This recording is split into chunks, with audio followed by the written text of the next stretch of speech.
La démarche féline qui te tient à jamais, car à la vie de la lune, c'est ton corps qui erre, pour toujours dans ce que l'on nomme l'éternité calme, délicieuse, envoûtante depuis longtemps, car de démarche, il ne te reste que la félinité, tout comme un Tita Serratio.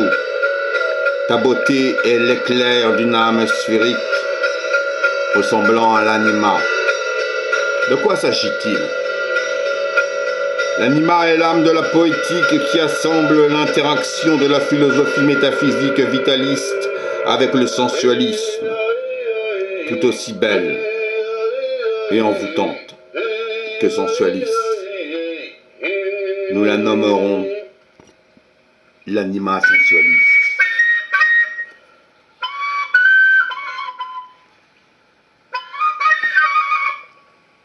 Et, enfin, quand la vie donne le droit de sourire à ton charme, car ton charme fait vivre ton sourire de cristal, un instant passé, et de cet instant passé la vision du toucher sur ton épaule dénudée, une soyeuse inspiration du domaine lunaire.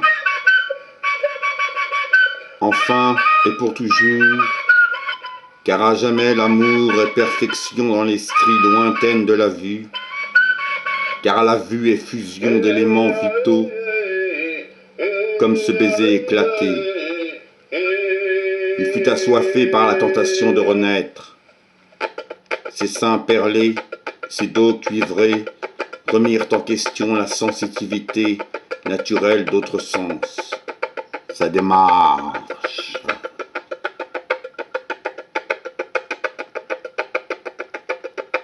Le sens, même souple, est le regard noirci par le col d'une brune antique.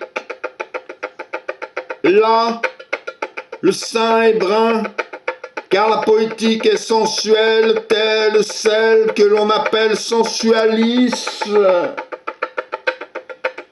Car, et enfin, pour parvenir au goût fruité du vin méditerranéen, rouge comme le sang de tes lèvres, rouge comme le sens de ce cœur, et ce cœur est profond comme l'irisation de ces sexes multipliés, car l'anima est sens des démultiplications des sens, c'est-à-dire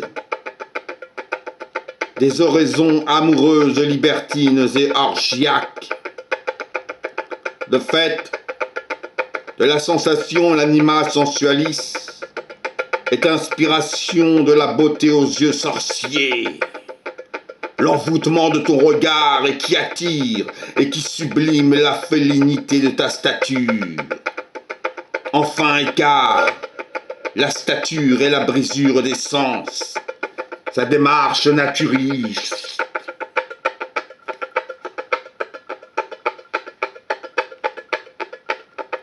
Égaré au sein de la gestation unique du prunier, la sueur qui coule en libation rituelle le long de tes reins cambrés, et de cet œil oisif la libre majesté, tel un chant d'oiseau libre dans les ondes de l'air terrestre. Le souffle de cristal est ce baiser qui sème la langueur, et ce hiératisme gestuel, c'est toi, mon amour. Toi qui assures dans la légèreté le suçon naturel sur mes lèvres. Toi qui donnes à l'air la fusion libre et étincelante de la douce lumière et de la manière qui semble stratifier pour l'être éternus, la vue qui surgit comme d'une soie transparente un soleil de flammerolles. Égaré parmi ces buis et buissons verts, l'amour d'une entité celle-ci a pour nom instant passé.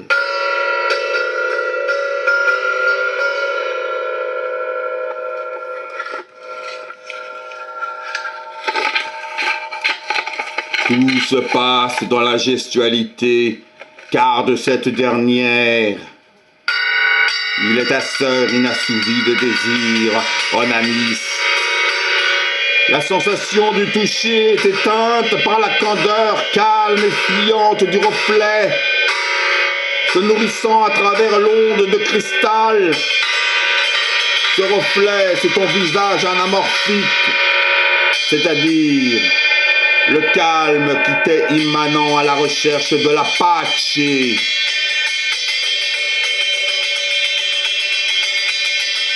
Et tout se passe dans un instant qui a fragmenté le pourpre de tes lèvres, car celles-ci sont les racines des plantes calmantes, prenant forme, un ensemble indivisible. Enfin,